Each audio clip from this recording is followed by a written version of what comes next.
గ్రామ పంచాయతీ ఎన్నికల హడావిడి షురూ అయిపోయింది. రాజకీయ పార్టీల గుర్తులు లేనప్పటికీ వారి మద్దతుదారులే రంగంలోకి దిగిపోతున్నారు. ముఖ్యంగా రాజకీయ పార్టీల ప్రధాన నేతలు ప్రాతినిధ్యం వహిస్తున్న సెగ్మెంట్లపైనే అందరి దృష్టి ఉంటుంది. అందులో భాగంగానే BRS working president Sircilla MLA KTR ప్రాతినిధ్యం వహిస్తున్న సిరిసిల్లలో ఎలాంటి ఫలితాలు వస్తాయని ఆసక్తి నెలకొంది. గత గ్రామ పంచాయతీ ఎన్నికల్లో 90% పైగా బీఆర్ఎస్ మద్దతుదారులే విజయం సాధించారు. ఇప్పుడు కాంగ్రెస్ ను ఎదుర్కొని అలాంటి ఫలితాలు వస్తాయా? కేటీఆర్ వ్యూహం ఎలా ఉండబోతోంది?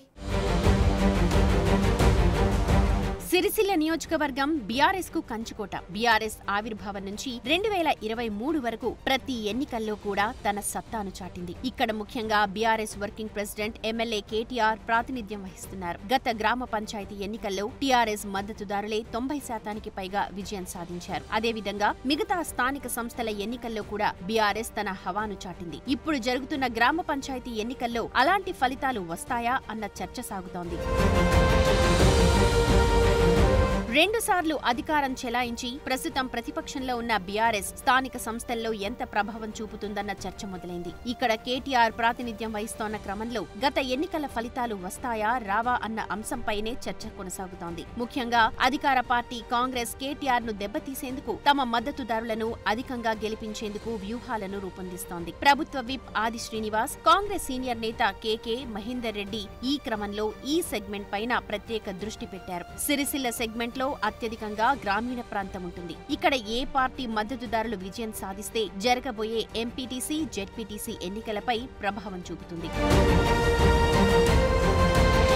ఇప్పటికే కేటీఆర్ 2 సార్లు సిరిసిల్లలో ముఖ్య నేతలతో సమావేశమయ్యారు. అంతేకాకుండా మండలాల వారీగా నేతలను పిలిపించుకుని వారితో మాట్లాడారు. గత ఎన్నికల ఫలితాలే మళ్లీ ప్రతిబింబించాలని నేతలను, కార్యకర్తలకు దిశానిర్దేశం చేశారు. ఇప్పటికే మొదటి దశ పంచాయతీ ఎన్నికలు ముగిశాయి. 2, 3 విడతల్లో సిరిసిల్ల సెగ్మెంట్ లో పలు గ్రామ పంచాయతీలకు ఎన్నికలు జరగనున్నాయి. గ్రామాలలో బలమైన బీఆర్ఎస్ నేతలను సర్పంచ్లుగా బరిలోకి దింపుతున్నారు. అదేవిధంగా మేజర్ గ్రామ పంచాయతీలో మరింత సత్తా చాటేందుకు ప్లాన్ రూపొందిస్తున్నారు.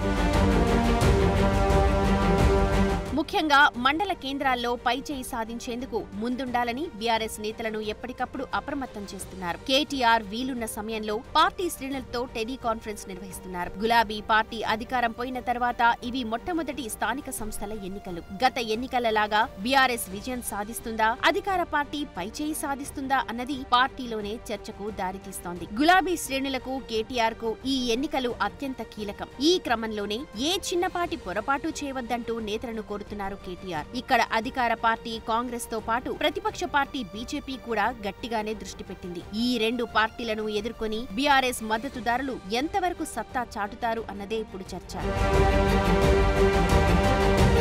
ఇప్పటికే గ్రామాల వారీగా బీఆర్ఎస్ నేతలు వివరాలు సేకరించారు. రిజర్వేషన్ల వారీగా మద్దతుదారులను ఖరారు చేయనున్నారు. ముఖ్యంగా మేజర్ గ్రామ పంచాయతీల్లో మాత్రం పార్టీ ప్రభావం స్పష్టంగా కనపడుతోంది. దీంతో మేజర్ గ్రామ పంచాయతీల్లో గతంలో లాగానే సత్తా చాటాలని దృష్టి పెడుతున్నారు. అయితే కేటీఆర్ ఎంత చేసినా, ఏం చేసినా తమదే విజయం అంటూ కాంగ్రెస్ ధీమాగా ఉంది. తమిచ్చిన హామీలను అమలు చేస్తూ ప్రజల్లోకి వెళుతున్నామని కాంగ్రెస్ నేతలు చెబుతున్నారు. అయితే 6 గ్యారంటీలు అమలు కాని విషయాన్ని ప్రజల్లోకి తీసుకువెళ్లాలని బీఆర్ఎస్ గట్టిగానే ప్రచారం చేస్తోంది. మొత్తానికి కేటీఆర్ ఈ ఎన్నికలను అత్యంత ప్రతిష్టాత్మకంగా తీసుకున్నారు. మరి చూడాలి ఏ పార్టీ మద్దతుదారులు గ్రామ పంచాయతీ ఎన్నికల్లో విజయం సాధిస్తారు.